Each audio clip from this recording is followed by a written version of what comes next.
Саламатсыздарбы? Мен атым Нурия Исакова, мен 54 жаштамын, Талас шаарында жашайм, 4 баланын энеси болом. Азыр ушул күндөрү биз YouTube каналдан 40 кыз деген каналды ачып, ошол жерге бекер сабактарды, мастер-класстарды өткөрүп атабыз. Биздин каналга катталып, 40 кыз каналга колокольчик басып, биз менен бирге болгула. Биздин сабактарыбызды, бекер сабактарыбызды көрүп, башкаларга да бөлүшкүлө. Урматтуу айымдар, Шаров Палантин аягына чыкты, увалка кылынды. Эң биринчи мен сиздерге айтып кетейин, процесси биринчи раскладка салынат. Раскладканын үстүнө маргеланский шелк салынат. Маргеланский шелктун үстүнө гребенная лента в топси деп ак меринос төшөлөт. Анан кийин анын үстүнө вискоза, кром вискоза, бир эле эмесинде меланж экен, эки өң экен, эми ар кайсы жеринде мындай болуп көрүнүп атат. Адан тышкары мен мындай сиздерге пряжаны көргөзгөм. Бул пряжа бош экен дедим го, мындай. Просто баягы жүндөрдү узунан салып эле анын ортосуна жип менен эле кошуп коюптур. Аябай ылайыктуу да, бизге бул турецкий пряжа. Big Bang дейт, Ализа Big Bang. Мынакей көрдүңүздөрбү? Ушул пряжаны мен жиптерин жана ортосундагы кара жүн менен кызыл тазыл жиптерди кошкон акырын жиптерин кестирип бошотуп, анан мондай ленталарды төшөдүм бияка. Ар түрлүү кылып. Адан тышкары мен могу гүлдөрүн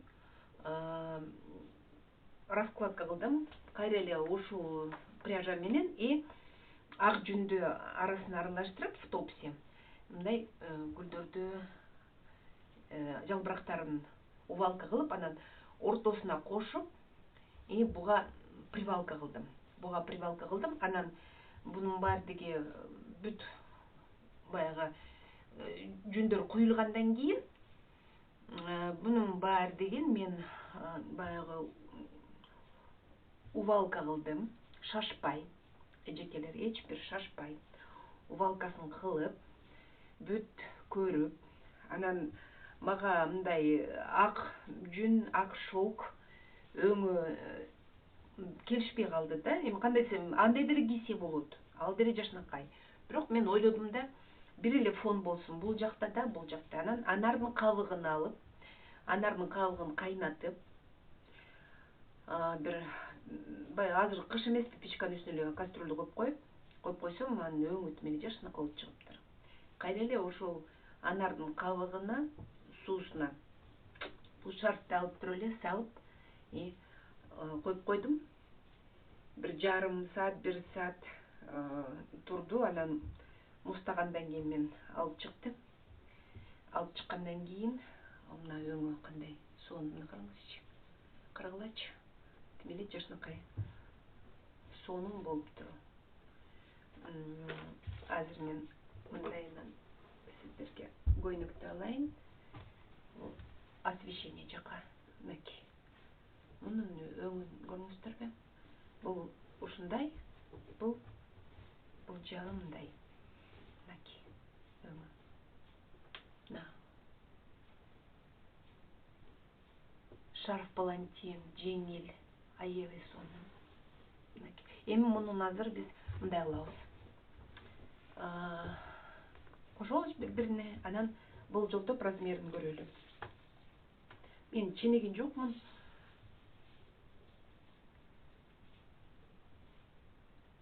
2,20. Раскладкасы 2,70 болгон.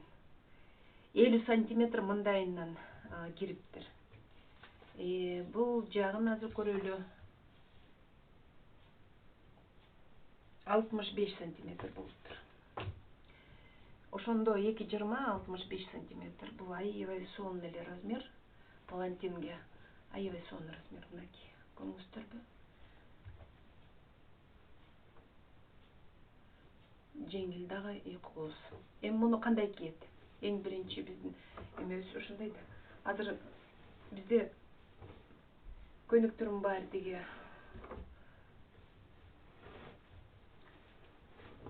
моюндар ачык. Анан кийин эми тойго кийгенде жеңил көйнөк кийгенге аракет кыласың. Мындайынан алып, мындайынан жабып, мойнуңуздарга. Арчаңыздар толук жабылды. Мындайынан алып, бул жака таштап, анан кийин мынакей гүлү. Гүлүн көрдүңүздөрбү? Мындайынан таштап койсоңуздар, гүлү дал ошо эмеге келет. Мынакей гүл. Көрдүңүздөрбү?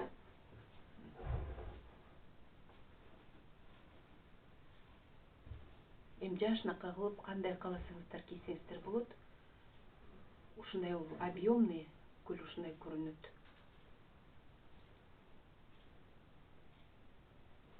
Эми эжекелер, бул мастер-класс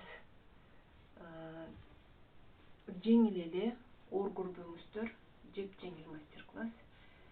Ошону жазаңыздар, жасап көрүңүздөр. Натуральный анардын кабыгына боелгон жука, эми жылуу. Айтып кетейин сиздерге, мен 90 грамм жүн кетти в топсе. Анан кийин будан ашып кетсем, жанагы могу жиптен ашып кетсе бир канча метр, 5-6 жок, 5-6 эмес, бир 15 метрге жакын кетти го дейм. Анткени мен мыналарды бөлдүм да ортосуна. Мына көрдүңүздөрбү, бир жерде бөлүнөт экен да. Мына кызыл-тазыл өңдөрүн эметкенден кийин кайра бошотуп, анан экиге бөлүнүп кетет экен. Экиге бөлүнгөндөн кийин жукараак болуп, мындай кылып түштү. Эми эмеси, кандай десем, көрүнүшү аябай жакшы, аябай кооз көргөзөт экен, анан привалка да жакшы болот экен. Аябай мага жакты. Ушундай варианттарды көрүңүздөр. Эми буга вискоза ашып кетсе бир 10 граммбы же канча грамм кетти. 10 грамм болбойт, эми бир 30 граммдан ашыгыраак кетти да. 30 граммга жакын вискоза кетти. Анан будан бир 15 метрдей кеттиби, же 10 метрдей кеттиби, ушундай эле. Эми гүлүнө жараша. Гүлүн көбүрөөк кылам десеңиздер, будан көп кетет. Азыраак кылам десеңиздер, азыраак себелесеңиз, азыраак кетет. Нар жагында могу шелк, жылтырап турган шелк, бул мен 3 метр алдым. 3 метрди алгандан кийин бул привалка болду. Азыр 2,20 болду да. Эми маргеланский шелк 3 метр алдым, анан артып калгандарын кыркып алдым бираз. Чет жактарын, анткени биягында мен тоглок кылбадымбы, төрт бурчтук кылбай. Гүлдүн жалбырактарына лайыктап, анан ошо шарф палантиндин этегин ошондой көргөздүм. Эми жанагы ак жүндү топсе. Аны кандай раскладка кылдым? Будан мурун биз дагы бир видео чыгарганбыз. Ошо видеону карасаңыздар, мындай паркетный деп коет, елочка деп коет, паркетный деп коет. Жүндү бирөөнү мындай 45 градус, экинчисин кайра мындай 45 градус кылып салынат да. Эми улам эле кайталап эле анан дагы бир 40 минут видео коштум келген жок. Мурунку видеону көрсөңүздөр бүт түшүнүктүү болот. Урматтуу айымдар, колдонуңуздар бул мастер-класс менен. Бул биздин экинчи шарф палантинибиз. Ошонун раскладкасын көргөзөйлү. Бул жанагы раскладкасы негизи мурунку эле биздин палантинге эле окшош. Бүт. Биринчи ак жүндү, мындай ак жүндү. Вот ушул жүндү раскладка кылдым. 100 грамм кетти. 50 грамм бияка, 50 грамм наркы жагына. Эми бул жана мурунку эле видеону көрсөңүздөр, раскладка ошол. Бунун айырмасы кайсы? Бул мен өткөндө сиздерге дагы да айтып кетейин, моундай пряжа алдым, турецкий пряжа алдым. Бул пряжанын өзгөчөлүгү, бул моундай бош жөн эле кара өңдүү, анан моундай меланжевый өңдүү жүндөрдү бу жерде эми 46% шерсть деп атат, и акрилы 34, 20% полиамид экен. Эми менин оюмча мынагу боелгондордун баардыгы бул жүн, мериносный эле жүнү. Аябай жакшы расклад привалка болот экен, буга чейин да мен колдонуп көрдүм. Мен эмне кылдым? Мен бул жиптерди бөлдүм. Кара өңүн өзүнчө, анан мынагу меланжевый өңдөрүн өзүнчө. Кайра меланжевый өңдөрдү экиге бөлдүм. Анткени мындай оролгон экен да, жукарак болсун деп. Анан эми ушунун баарын раскладка кылдым, сүрөт кылып. Бул шарфка сүрөт кылдым. Анан дагы бир сыра мындай кара өңүнөн бирге коштум. Бул жака өтө яркий болбосун деп. Анан үстүнө мындай бирке розовый вискоза таштадым, ак жүндүн үстүнө мындай күрөң вискоза таштадым. Эми муну мен эмне кылам? Мен муну азыр үстүнө сетка жабып, анан кийин бүт эме кылам, увалка кылам. Муну полностью увалка кыламын. Трубага да ороймун. Мурунку палантиндин эле эмеси менен эметемин да, увалка кылам. Болгону бунун өзгөчөлүгү кандай болот? Буда эки чоң гүлдү привалка кылам. Вот ошо гүлдөрдү эң негизи бул мастер-класс мен сиздерге көргөзөйүн деген себебим эмки эмесинде буну азыр мен увалка кылайын, анан кийин гүлдү кандай шарфка гүлдү жасаш керекти ошону көргөзөйүн. Абдан кооз болот. Шарф өзүнчө мындай мойнубуздарга бир айланып, анан экинчи аягында баягы на плечо деп коет го, ошо ийине минтип шарфты ыргытканда, ошо ийинде эки чоң жашынакай гүл болуп эметет да. Анан ал шарфтарды пальтонун үстүнө, курткалардын үстүнө, көйнөктүн үстүнө жабынып эмесе болот, абдан жылуу да, жеңил да, анан аябай жакшы болот. Эми мен муну азыр привалка кылам, привалка кылып, и гүлүн кошо привалка кылам. Ошондо гүлүн жасаганда дагы бир сыйра сиздерге көргөзөм. Гүлүн жасаган, анан ошо гүлдү бул шарфка кантип привалка кылыш керек да, аны да көргөзөм. Азырынча пока мен ошонун увалкасын кылайын. Азыр мен жана сиздерге дагы көргөзүп коеюн, мына пряжаны көрдүңүздөрбү? Мен муну карасын, анан мына меланждардын баарын бөлдүм.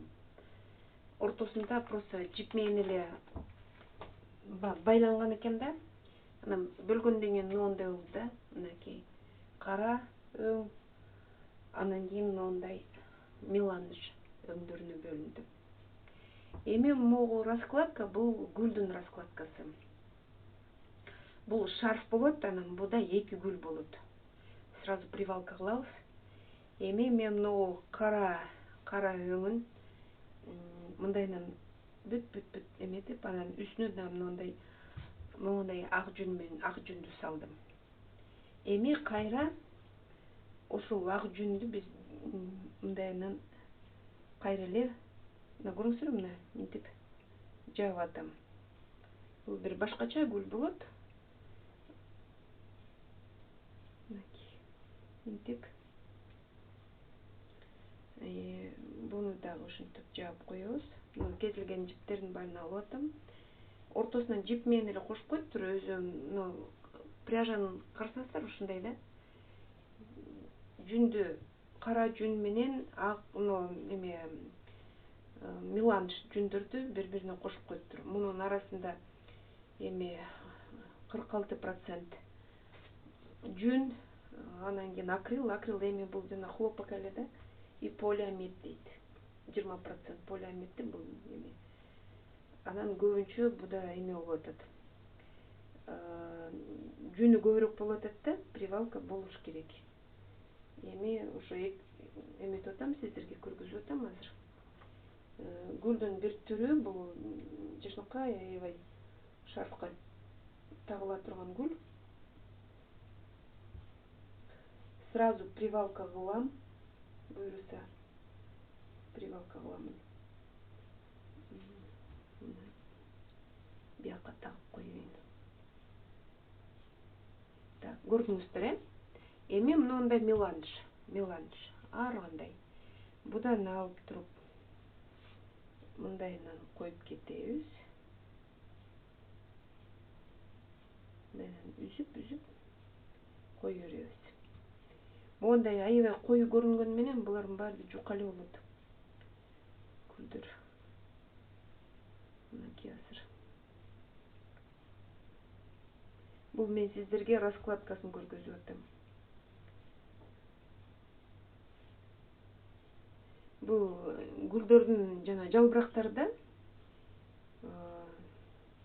ушинтип коюп кетебиз.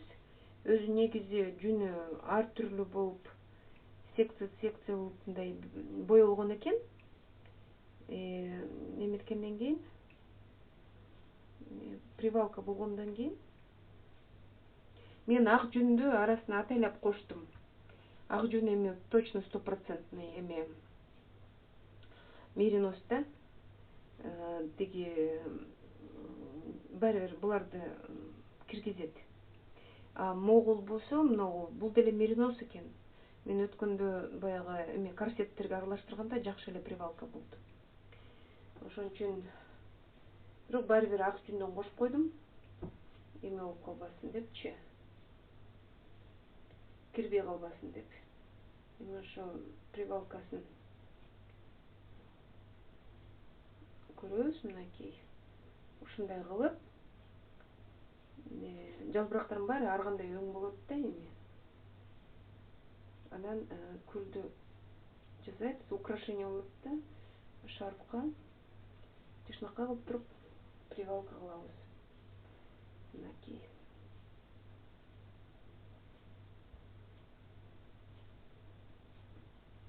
Мен сиздерге азыр раскладкасын көргөзөм.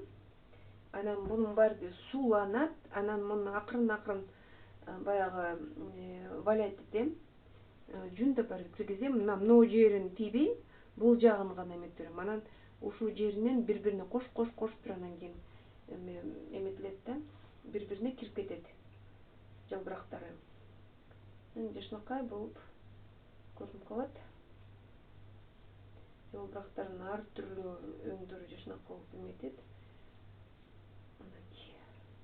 Уже азыр эле кызыктуу болуп атат. Азыр эле бир башкача өң берип, башкача эме болуп атат. Анан эми көрөбүз.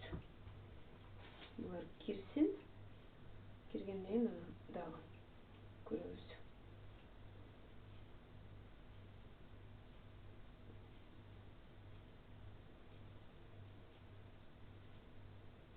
Так, бияка кошуп коеюн. Мынакей. Бул гүлдүн жалбырактары. Гүл объемный, чоң болот. Ошондо шарфты мындайдан таштаса, мына эме ийининде эме мындай чоң анан кооз гүл болот да. Мынакей. Эми мен муну азыр привалкалам. Бул раскладкасын жана мен бүт сетка менен эме жабып, суу менен баарын суулап, жашнакай кылып раскладка кылып койдум.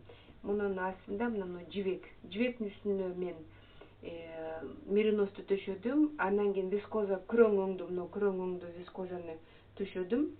Андан кийин могу жиптерди мындай ар кандай кылып төшөдүм. Мындай кара эме менен бирге фон кылдым. Анан розовый эме вискоза менен дагы бирге эметип койдум. Бул азыр суу болуп, өңү жакшы көрүнбөй жатыр. Анан курагандан кийин бул эметет. Эми болсо 9 жалбырак, 5-өө бир чоң гүл болот, 4 жалбырагы кичинекей гүл болот. 4 жалбырактуу гүл болот. Анан эми ошол бири-бирине буларды азыр увалка кылыш керекмин да. Мен азыр бунун үстүнө сетка жабам, суулайм. Могу жагын тийбейм, мына жагын тийбейм, 1-2 сантиметр тийбейм. Биягын болсо полный азыр увалка кылып берем. Увалка кылып, анан кийин бир сыра буларды увалка кылгандан кийин анан ошо жалбырактардын кантип бири-бирине кошот, ошондо дагы бир сиздерге көргөзөмүн. Бири-бирине кошуп, анан мына жерине клеенканы алам, мына көк клеенканы, анан ошо шарфтын эки жерине гүлдү привалка кылабыз. Анан жашнакай баары деген баягы киргизебиз. Күлү кошо привалка болот. Анан кийин бунун баары деген киргизебиз. Киргизип, мына жибекке жүндөрдүн баарын киргизип, анан киргизип бүткөндөн кийин мен сиздерге дагы уже эмесин көргөзөм да. кантип эметиш керек экен. Эми биздин азыр максатыбыз мына жалбырактардын баары деген бири-бирине кош эметиш керек да, кошуш керек. Бул жалбырактардын азыр бир сыра биринчи увалкасын кылып алып, анан бул жака валять этебиз. Бул жака валять этип, улам бир жалбырагын кошуп тура эме киргизип коюш керекпиз да. Раскладка кылган гүлдөрдүн жалбырактарын мындай кылып, увалка кылып дайындап коебуз. Дайындап, эми бир гүлдү 5 жалбырагын, биз мындайдан 9 кылбадык элек. 5 жалбырагын мен берден уже привалка кылып койдум. Эми муну мен мындайдан жылдырам, анткени эки гүл жакын болот. Жакын болуп турат да. Эми экинчи гүлүн болсо бул жерге кылабыз. Ошондо биз могу жактарын баарын увалка кылып, могу жеринде жөн эле бош эле жүн болуп туруп. Буну болсо азыр бирке мындай ак жүндөн себелеп астына, анан муну мындай клеенкалардын баарын дайындап койгонбуз. Мындай. Анткени бул гүлдүн жалбырагы бул жака увалка болбош керек. Мындайынан жүндүн үстүнө коебуз. Мынтип. Анан кийин болсо, мына сеточка менен алып, так, тазик, так, самын, мынакей, самындап, акырын ушинтип сүйкөй беребиз. Ушу жерин эле. Бул жактарын биягын эмесе болот, анткени астында клеенка бар да, кошо кире берет да. Бирок основной мына могу жери. Гүлдүн жана сердцевинасы ортосу. Бизге ошол привалка болуш керек. Эми ушинтип сүртөбүз, колубузду самындап. Мынтип колубузду самындайбыз.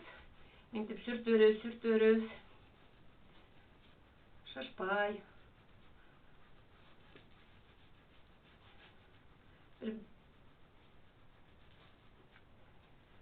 Сүрүп койсо, бирде кирип калат.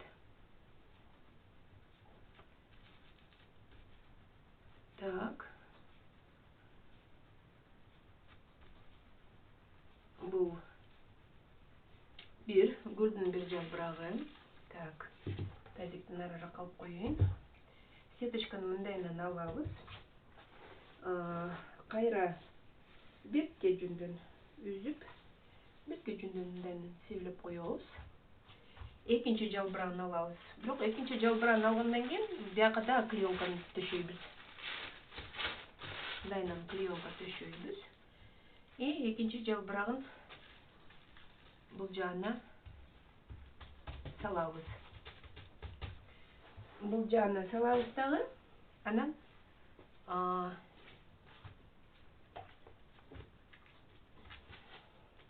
колубузду самындайбыз. Экинчисин мынтип сүрөбүз. Ортосуна эле сүрө беребиз. Бул жагын сүрсө болот, бирок ал жагын уже увалка кылып койгонбуз да. Эми биздин максатыбыз могу шарфка, палантинге ортосу кириш керек. Мындайынан сүрө беребиз.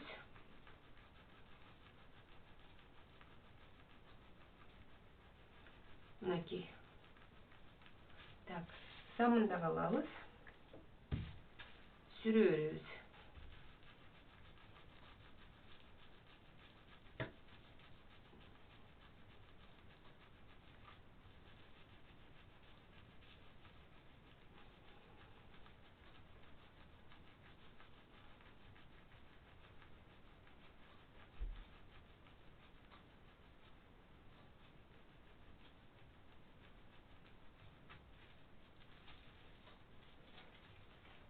Мынакей, ушинтип сүрө беребиз. Кайра бирке жүн алабыз. Берде дагы бир клеенка бар.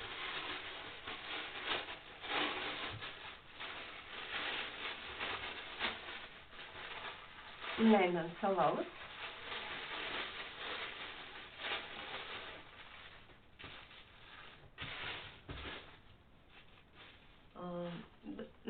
дагы бир гүлдүн жалбырагын алып туруп, так,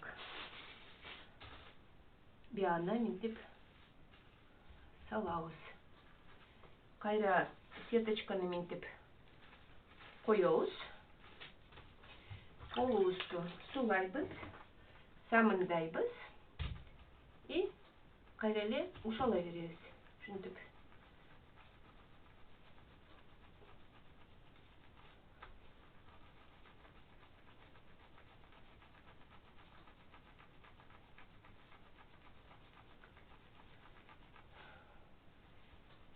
Ушундай сүрүп берсеңиздер кирип кетет.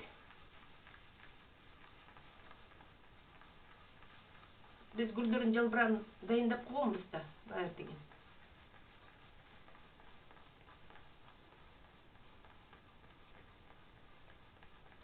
Так. Окей. Кирип калды. Так.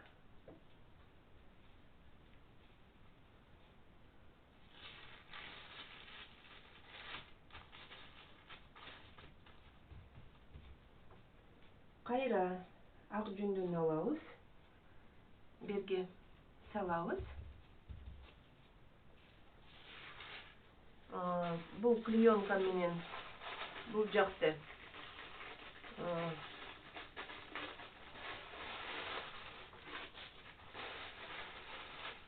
бул жагын жабабыз.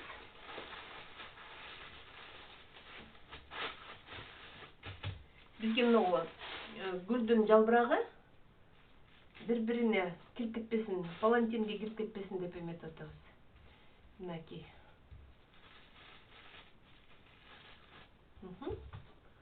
Деп карап, анан сүрүп беребиз. Колубузду сыңап алабыз.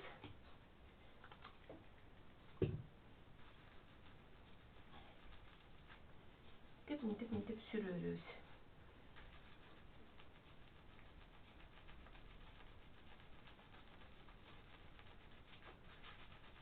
Мынакей жекелер. Эки гүлдү ушундай эле привалка кылат. Бирде 4 жалбырак, бирде 5 жалбырак. Эми ортосун азыр мен шашпай туруп алып ортосун уйпала берем, мындай бири-бирине киргизем. Кирет, бул деги эле кирет. Биротоло мына жалбырактарын дагы анан мындайынан бөлүп алып, жалбырактарын бияка коюп, клеенкасын алып, бул жагын да сүрүп, кайра клеенкасын салып, кайра сүрүп, ар бир жалбырагын ушинтип сүрүп беребиз. Бүт эми сетканын ичинен кылабыз. Сетканын ичинен кылып беребиз. Азыр ортосуна мындай жүндөн тоголок кылып, эми гүлгө окшош кылабыз да. Мынакей. Ушинтип коебуз. Бул гүлдүн ортосу. Анан мындайынан ушалап. Эми муну азыр эми бул физический воздействие кылабыз да. Ушалайбыз, уйпалайбыз, нары айландырабыз, бери айландырабыз. Ушинтип отуруп, биз жалбырактардын баарын киргизебиз. Булардын баары кирет. Жашына калып кирип калат азыр. Кудай буйрса, эми основасы ушундай да, мына күлдү кантип киргизет, ушундай кылып киргизет.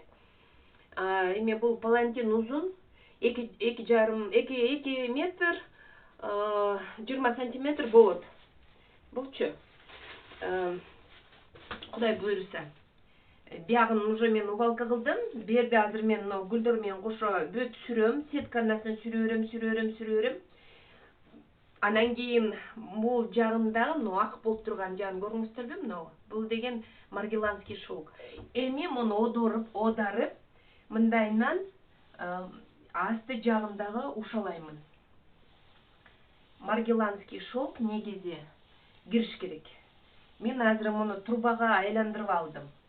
Трубага айландырып, эми улам трубаны эми мындайынан жылдырам да, кайра мындайынан сүрүп берем, кайра мындайынан жылдырам, кайра мындайынан сүрүп берем.